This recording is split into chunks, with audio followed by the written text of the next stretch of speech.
اللہ رب العزت کے حکم کے خلاف کوئی کام کرنا یا نبی علیہ الصلاۃ والسلام کی مبارک سنت کے خلاف کرنا یا دین میں کسی نئی بات کا پیدا کرنا گناہ کہلاتا ہے۔ وہ گناہ انسان جسم کے ظاہری اعضاء سے کرے یا باطن سے، مثلا حسد، لالچ، بغض، کینہ، جھوٹ، غیبت اور بدخواہی وغیرہ، کھلم کھلا کرے یا چھپ کر کرے، سب کچھ گناہوں میں داخل ہے، اور اس کے چھوڑنے کا ہمیں حکم دیا گیا ہے۔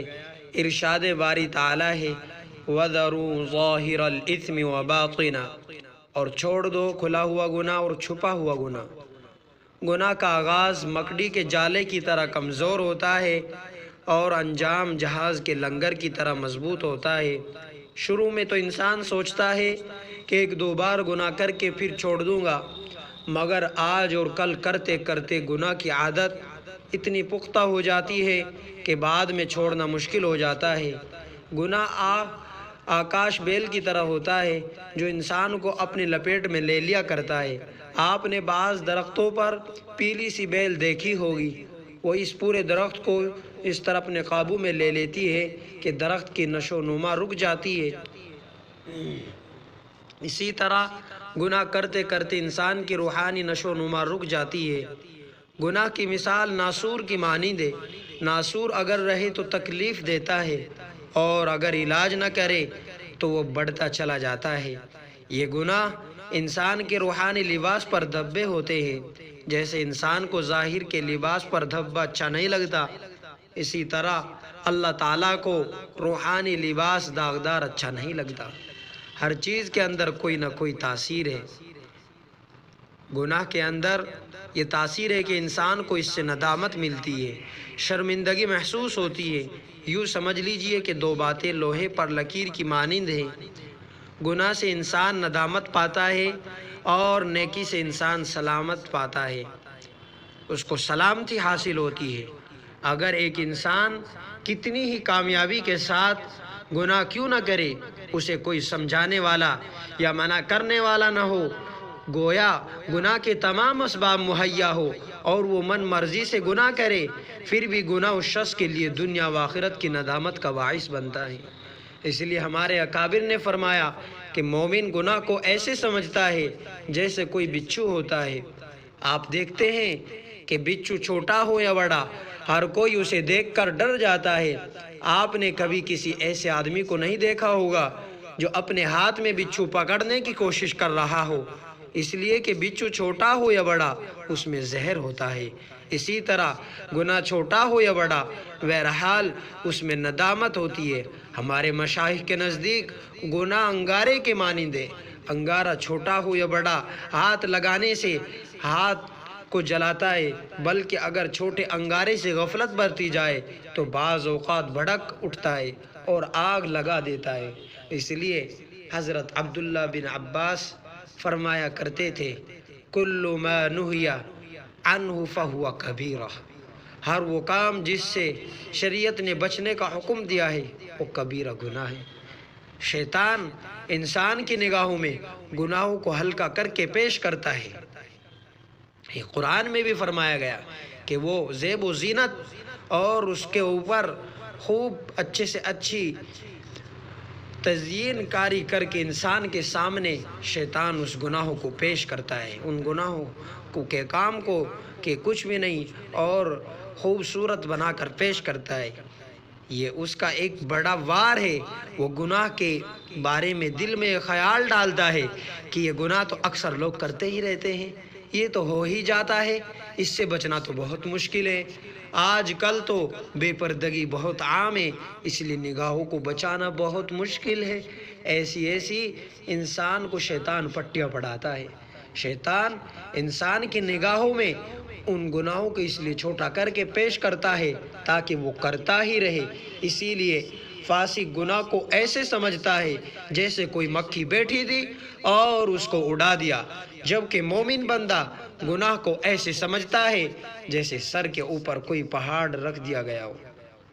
میرے پیارے دوستو، بلکہ کئی مرتبہ تو شیطان گناہ کو مزین کر کے ایسے پیش کرتا ہے، چنانچہ فرمایا وَقَيَّضْنَا لَهُمْ قُرَنَاءَ فَزَيَّنُوا لَهُم مَّا بَيْنَ أَيْدِيهِمْ وَمَا خَلْفَهُمْ وَحَقَّ عَلَيْهِمُ الْقَوْلُ فِي أُمَمٍ قد خلت من قبلهم من الجن والإنس إنهم كانوا خاسرين۔ اور لگا دیے ہم نے ان کے پیچھے ساتھ رہنے والے، پھر انہوں نے ان کی آنکھوں میں خوبصورت بنا دیا اس کو جو ان کے آگے ہیں اور جو ان کے پیچھے ہے۔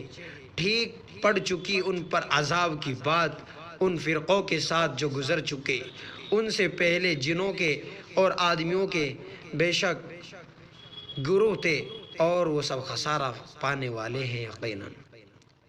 یہاں پر آ کر سالک کو احتیاط ضروری ہے میرے پیارے بھائیوں اور دوستوں اور میرے دینی بھائیوں، کہ وہ حکم خدا کو حکم خدا سمجھے اور اپنے دل میں عظمت الہی اتنی بٹھائے کہ حکم خدا کے خلاف اس کے ذہن میں خیال ہی پیدا نہ ہو۔ اسی لیے کہا گیا لا تحقرن صغیرۃ ان الجبال من الحصى، تم چھوٹے گناہ کو ہرگز چھوٹا نہ سمجھو، اس لیے کہ بڑے بڑے پہاڑ چھوٹے چھوٹے پتھروں سے مل کر بنتے ہیں۔ اس لیے جب انسان گناہ صغیرہ پر اصرار کرتا رہتا ہے، اس کو برابر کرتا رہتا ہے، تو پھر وہ آہستہ آہستہ کبیرہ بن جاتا ہے۔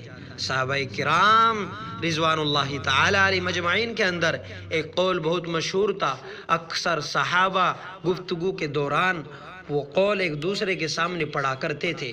اس قول کا مفہوم یہ بنتا ہے لا صغیرۃ مع الاصرار ولا کبیرۃ مع الاستغفار، اصرار سے کوئی گناہ صغیرہ نہیں رہتا، بار بار کوئی چھوٹا گناہ کیا جائے، کبھی کبھار ہو گیا الگ بات ہے، لیکن بار بار مسلسل آدمی اس کو کرتا رہے تو صغیرہ کبیرہ بن جاتا ہے۔ اور استغفار سے کوئی گناہ کبیرہ نہیں رہتا، اگر کوئی گناہ ہو جائے اللہ تعالیٰ سے رو دھو کر معافی مانگ لے اور استغفار کرتا رہے، اللہ تعالیٰ کے سامنے ندامت اور شرمندگی انسان اللہ تعالیٰ سے کرتا رہے۔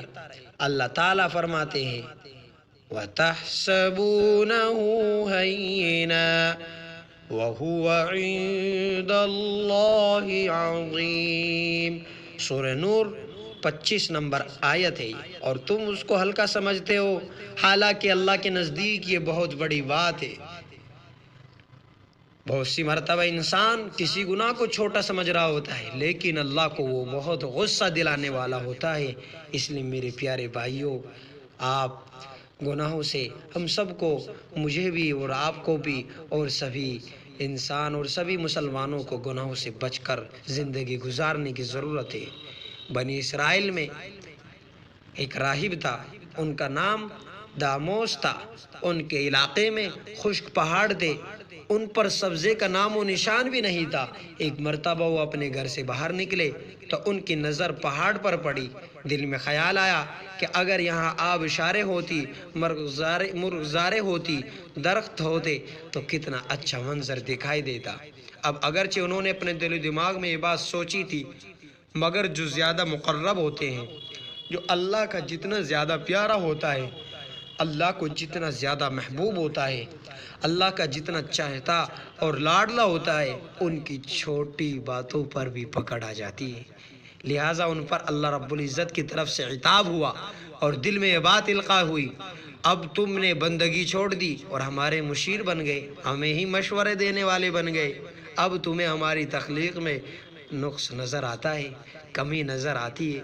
بس اس بات کے دل میں القاء ہونے پر ان کو اپنی غلطی کا احساس ہوا کہ یہ تو آداب بندگی کے خلاف ہے۔ انہوں نے یہ سوچ کر رونا شروع کر دیا کہ میں نے ایسا کیوں سوچا۔ یہ بھی اللہ رب العزت کی طرف سے توفیق ہوتی ہے کہ فوراً اپنی غلطی کا احساس ہوتا ہے ورنہ بہت سے انسان ایسے ہیں غلطی پر غلطی کیے جا رہے ہیں، لیکن ان کو اپنی غلطی، اپنے گناہ اور اپنی خطا کا احساس تک بھی نہیں۔ اچھا، غلطی کا احساس ہونے پر انہوں نے یہ نیت کر لی کہ جب تک مجھے واضح طور پر اللہ کی طرف سے اشارہ نہیں مل جائے گا کہ میری غلطی کو معاف کر دیا گیا، میں اس وقت تک نہ کچھ کھاؤں گا نہ پیوں گا اور یوں اپنے نفس کو سزا دوں گا۔ ایک مرتبہ بستی والوں کے یہاں کوئی تقریب تھی، حضرت داموس رحمۃ اللہ علیہ بھی وہاں پہنچ گئے۔ کسی نے کہا جی کھانے کے لیے تشریف لائیے، انہوں نے فرمایا میں کھانا نہیں کھاؤں گا۔ اس نے کہا جی رات کے وقت تو روزہ نہیں ہوتا، انہوں نے فرمایا روزے کی بات نہیں ہے، میں نے کھانا نہیں ہے۔ کچھ لوگ بے وقوف اور اللہ تعالیٰ سے کچھ بھی ان کو خوف نہیں ہوتا، تو ایسے لوگ حضرت سے چمٹ گئے۔ وہ اگلے بندے کی مجبوری کو سمجھنے کے بجائے اپنے مقصد کو پورا کرنے کی کوشش کرتے ہیں، لہٰذا ان میں سے کچھ بندوں نے کہا نہیں حضرت آپ ضرور تشریف لائے، آپ ادھر سے اصرار اور ادھر سے انکار۔ بالآخر ان میں سے کسی ایک نے کہا جی آپ یہ تو بتائے آپ کھانا پینا آپ نے بند کیوں کیا ہے؟ اب انہوں نے صاف صاف بات بتا دی اور کہا میں نے اسی وجہ سے کھانا پینا چھوڑ دیا ہے۔ وہ عوام الناس تھے، وہ اس بات کو کیسے سمجھتے؟ لہٰذا وہ ہنس کر کہنے لگے بھلا یہ بھی کوئی بات ہے؟ حتیٰ کہ ان سب نے مل کر کہا جناب آپ کے اس گناہ پر جو عذاب ہوگا وہ ہم سب مل کر تقسیم کر لیں گے، آپ کھانا کھائیں۔ نعوذ باللہ، انہوں نے اللہ تعالیٰ کے عذاب کو بہت ہلکا اور ایک معمولی چیز سمجھا۔ جیسے ہی انہوں نے یہ الفاظ کہے تو داموس رحمۃ اللہ علیہ کے دل میں فوراً الہام ہوا، اے میرے پیارے یہ لوگ عذاب کو اتنا ہلکا سمجھ رہے ہیں، لہٰذا آپ اس بستی کو فوراً چھوڑ دیجئے، ان سب کو ابھی ہلاک کر دیا جائے گا۔ اللہ اکبر کبیرہ۔ یوں بندہ اپنی اوقات بھول جاتا ہے اور وہ نہیں سمجھتا کہ پروردگار کی پکڑ کیسے آتی ہے۔